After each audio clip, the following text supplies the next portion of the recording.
मधुबन के बाबा,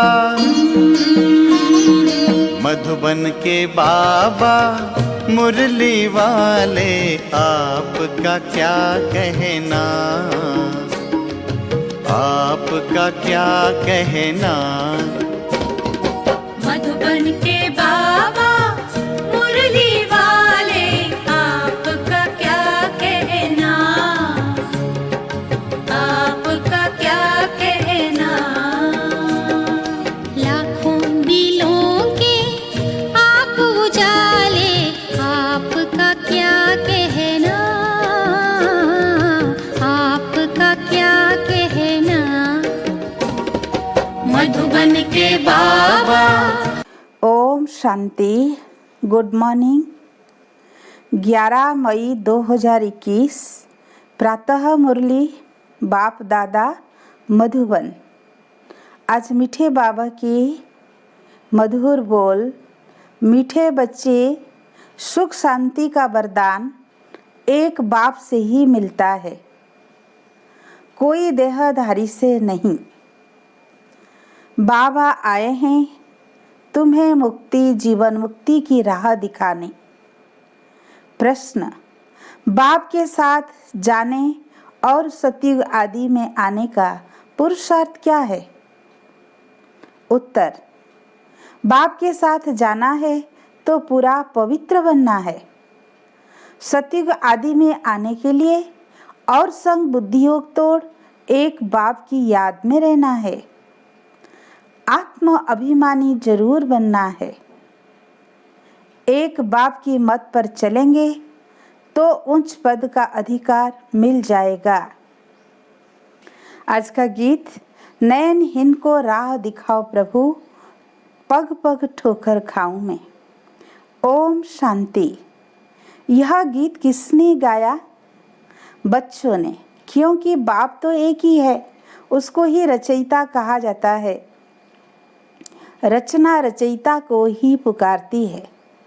बाबा ने समझाया है, भक्ति मार्ग में तो तुमको दो बाप है, एक लौकिक, दूसरा है पारलौकिक।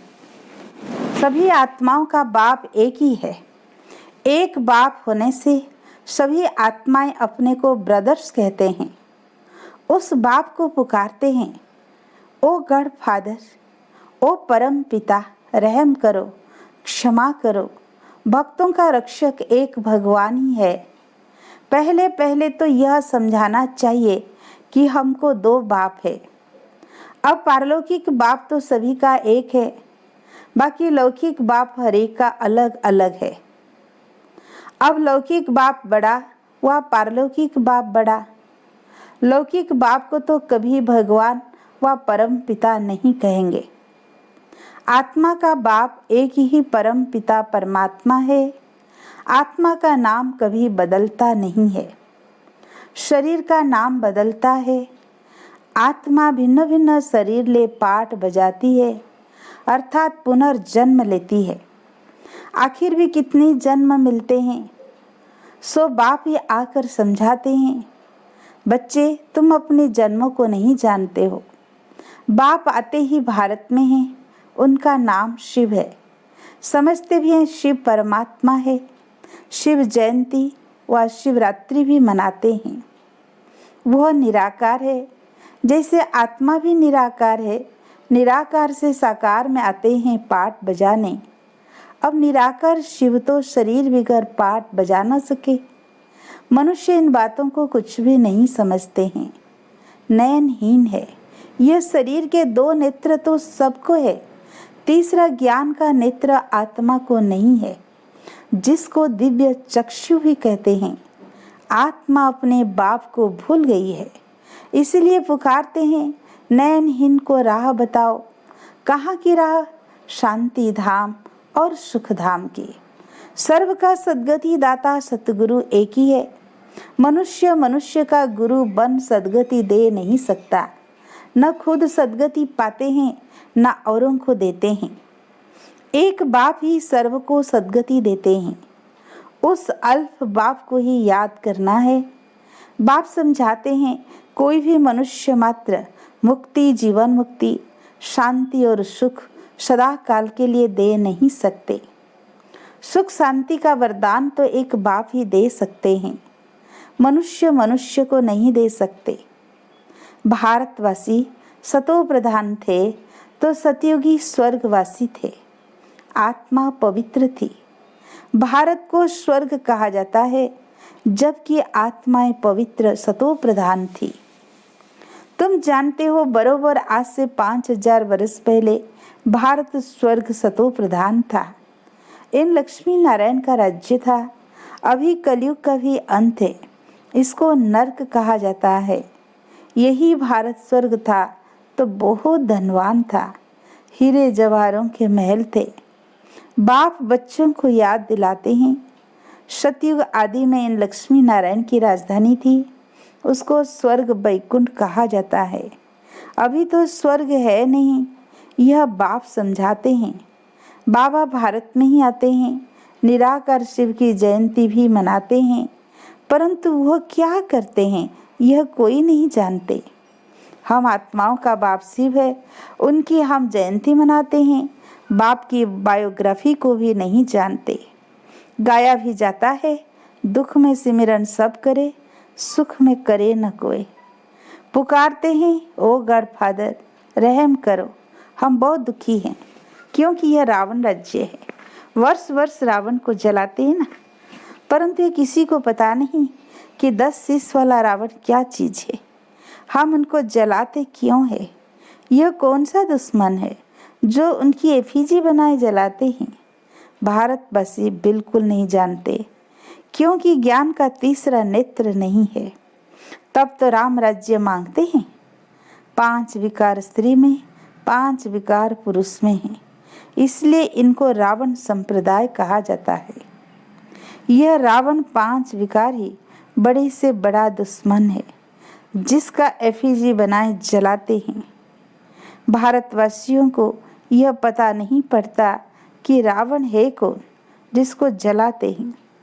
यह रावण राज्य कब से शुरू हुआ यह भी किसी को पता नहीं है। बाप समझाते हैं, राम राज्य सतयुग त्रेता, रावण राज्य द्वापर कलयुग। सतयुग में इन लक्ष्मी नारायण का राज्य था।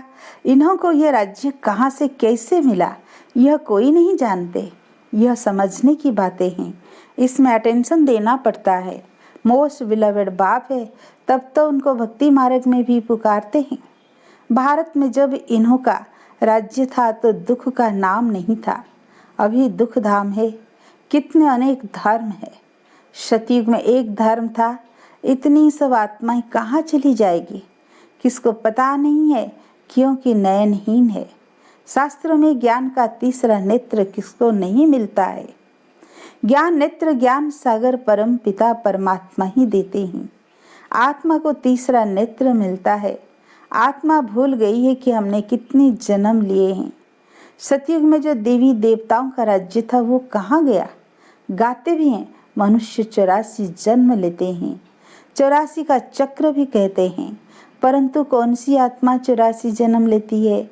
जो पहले भारत में आते हैं वो थे देवी देवता, फिर 84 जन्म भोग अंत में पतित बन जाते हैं। गाते भी हैं, हे पतित पावन, तो सिद्ध करते हैं हम पतित है, इसीलिए पुकारते हैं, हे पतित पावन हमें पावन बनाने आओ। जो खुद ही पतित है वो फिर औरों को पावन कैसे बनाएंगे? बाप समझाते हैं, आधा कला भक्ति मार्ग में रावण राज्य 5 विकार होने कारण भारत में इतना दुख को पाया है। 84 जन्म तो लेते ही हैं, उनका भी हिसाब समझाना चाहिए। पहले सतयुग में है सतो प्रधान, फिर त्रेता में है सतो, द्वापर में रजो प्रधान, फिर कलयुग में तमो प्रधान। आत्मा में खाद पड़ती है। बाप आते ही भारत में है, शिव जयंती है ना, और सभी आत्माएं तो गर्भ में जन्म लेती है। बाप कहते हैं मैं साधारण बूढ़े तन में ही प्रवेश करता हूँ, जिनका यह बहुत जन्मों के अंत का जन्म है। यह समझानी कोई एक को नहीं दी जाती। यह गीता पाठशाला है। मनुष्य को देवता बनाने के लिए यहाँ राजयोग सिखाया जाता है। तुम यहाँ आए हो स्वर्ग की बादशाही प्राप्त करने, जो बाप ही दे सकते हैं। गीता पढ़ने से कोई राजा बनते नहीं है और ये रंक बनते जाते हैं। बाप गीता का ज्ञान सुनाए राजा बनाते हैं, औरों द्वारा गीता सुनने से रंक बन गए हैं। भारत में जब इन लक्ष्मी नारायण का राज्य था तो प्योरिटी, पीस, प्रॉस्पेरिटी थी। पवित्र गृहस्थ आश्रम था, वहाँ हिंसा का नाम नहीं था। फिर द्वापर से लेकर हिंसा शुरू हुई है। काम कटारी चलाते चलाते तुम्हारी यह हालत आकर हुई है। सतयुग में 100% सॉल्वेंट थे, सतो प्रधान थे। यह राज कोई भी मनुष्य अथवा साधु संत आदि नहीं जानते। बाप जो ज्ञान का सागर पतित पावन है, वही आकर सतो प्रधान बनने की युक्ति बताते हैं। रावण की मत पर मनुष्य का देखो क्या हाल हो गया है। राजे लोग भी, वो भी पवित्र राजाएं होकर गए हैं। उन्हों के चरणों में जाकर पढ़ते हैं और महिमा गाते हैं, आप सर्वगुण संपन्न, हम नीच पापी है, हमारे में कोई गुण नहीं है। फिर कहते हैं आपे ही तरस पर हुई, हमको आकर मंदिर लायक बनाओ। किसकी भी समझ में नहीं आता कि बाप कैसे आकर फिर से देवी देवता धर्म की स्थापना कराते हैं। अब तुम समझते हो हम सो देवी देवता धर्म के थे, हम सो क्षत्रिय वैश्य शूद्र बने, इतनी जन्म लिए, अब 84 जन्म पूरे हुए हैं। फिर दुनिया का चक्र फिरना चाहिए, इसलिए फिर तुमको पावन यहाँ बनना है। पतित तो सुख धाम शांति धाम में नहीं जा सकते। बाप समझाते हैं तुम जो सतो प्रधान थे वह तमो प्रधान बने हो। गोल्डन एज से फिर आयरन एज में आए हो, फिर गोल्डन एज बनना है, तब मुक्ति धाम सुख धाम में जा सकेंगे। भारत सुखधाम था, अब दुखधाम है। गीता में भी सुना, हम नयनहीन को राह दिखाओ। हम अपने शांति धाम में कैसे जाएं? वो लोग तो कह देते हैं परमात्मा सर्वव्यापी है, फलाना अवतार है, परशुराम अवतार है। अब बाप परशुराम बन किसको मारते होंगे क्या? हो नहीं सकता। बाबा समझाते हैं तुमने इस चक्र में 84 जन्म लिए हैं, अब मुझ अल्फ को याद करो। हे आत्माएं, देही अभिमानी बनो। देह अभिमानी बन तुम बिल्कुल ही दुखी कंगाल नरकवासी बन पड़े हो। अगर स्वर्गवासी बनना है तो आत्म अभिमानी जरूर बनना है। आत्मा ही एक शरीर से दूसरा लेती है। अब 84 जन्म पूरे हुए हैं, फिर सतयुग आदि में जाना है। अब मुझे याद करो और संग बुद्धियोग तोड़ो। रहो भल गृहस्थ व्यवहार में, अपने को आत्मा निश्चय करो। आत्मा एक शरीर छोड़ दूसरा लेती है। अब देही अभिमानी बनना है। मुझे याद करो तो खाद सब जल जाएगी, तुम पवित्र बन जाएंगे। फिर मैं सब बच्चों को ले जाऊंगा। अगर मेरी मत पर नहीं चलेंगे तो इतना उच्च पद भी नहीं पाएंगे। इन लक्ष्मी नारायण का उच्च पद है। जब इन्हों का राज्य था तो और कोई धर्म नहीं था। द्वापर से फिर और धर्म आते हैं। सतयुग में मनुष्य भी थोड़े होते हैं। अब तो बहुत धर्म होने के कारण कितने दुखी हो गए हैं। वही देवता धर्म वाले अब फिर पतित होने से अपने को देवता कहते नहीं है, हिंदू नाम रख दिया है। हिंदू तो कोई धर्म नहीं है। बाबा समझाते हैं रावण ने तुमको ऐसा बना दिया है। तुम जब लायक देवी देवता थे तब सारे विश्व पर राज्य था, सब सुखी थे। अब दुखी बन पड़े हैं। भारत हेवन था, वो अब हेल बन गया है। फिर हेल को हेवन बाप बिगर कोई बना न सके। देवताओं को संपूर्ण निर्विकारी कहा जाता है, यहाँ के मनुष्य तो संपूर्ण विकारी है। इनको कहा जाता है पतित। भारत शिवालय था, शिव बाबा की स्थापना की हुई थी। बाप स्वर्ग बनाते हैं, फिर रावण नरक बनाते हैं। रावण श्राप देते हैं, बाप 21 जन्म के लिए वर्षा देते हैं। अब तुम हर एक बाप को ही याद करो, कोई देहधारी को नहीं। देहधारी को भगवान नहीं कहा जाता, भगवान तो एक ही है। बाप तो बेहद का वर्षा देते हैं, फिर रावण श्रापित बना देते हैं। इस समय भारत श्रापित है, बहुत दुखी है। अब इस रावण पर जीत पानी है। गाया भी जाता है, दे दान तो छूटे ग्रहण। वो ग्रहण जो लगता है वो तो पृथ्वी का परछाया है। अब बाबा कहते हैं तुम्हारे ऊपर 5 विकार रूपी रावण का ग्रहण है। ये 5 विकार दान में दे देते हैं। पहला तो दान दो कि हम कभी विकार में नहीं जाएंगे। ये काम कटारी ही मनुष्य को पतित बनाती है। अच्छा, मीठे मीठे सिकीलत है बच्चों प्रति माता पिता बाप दादा का याद प्यार और गुड मॉर्निंग। रूहानी बाप की रूहानी बच्चों को नमस्ते। हम रूहानी बच्चों की रूहानी बाप दादा को याद प्यार, गुड मॉर्निंग, नमस्ते नमस्ते। धारणा के लिए मुख्य सार। पहला पॉइंट, बाबा जो नॉलेज देते हैं उसे पूरा टेंशन देकर पढ़ना है। ज्ञान के तीसरे नेत्र से अपने 84 जन्मों को जान अब अंतिम जन्म में पावन बनना है। सेकेंड पॉइंट, रावण के श्राप से बचने के लिए एक बाप की याद में रहना है। 5 विकारों का दान दे देना है। एक बाप की मत पर चलना है। आज का वरदान, अपनी स्मृति वृत्ति और दृष्टि को अलौकिक बनाने वाले सर्व आकर्षणों से मुक्त भव।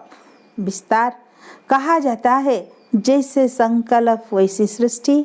जो नई सृष्टि रचने के निमित्त विशेष आत्माएं हैं, उनका एक एक संकल्प श्रेष्ठ अर्थात अलौकिक होना चाहिए। जब स्मृति वृत्ति और दृष्टि सब अलौकिक हो जाती है तो इस लोक का कोई भी व्यक्ति व कोई भी वस्तु अपनी ओर आकर्षित नहीं कर सकती। अगर आकर्षित करती है तो जरूर अलौकिकता में कमी है। अलौकिक आत्माएं सर्व आकर्षणों से मुक्त होगी। आज का स्लोगन, दिल में परमात्म प्यार व शक्तियाँ समाई हुई हो तो मन में उलझन आ नहीं सकती। अच्छा, ओम शांति।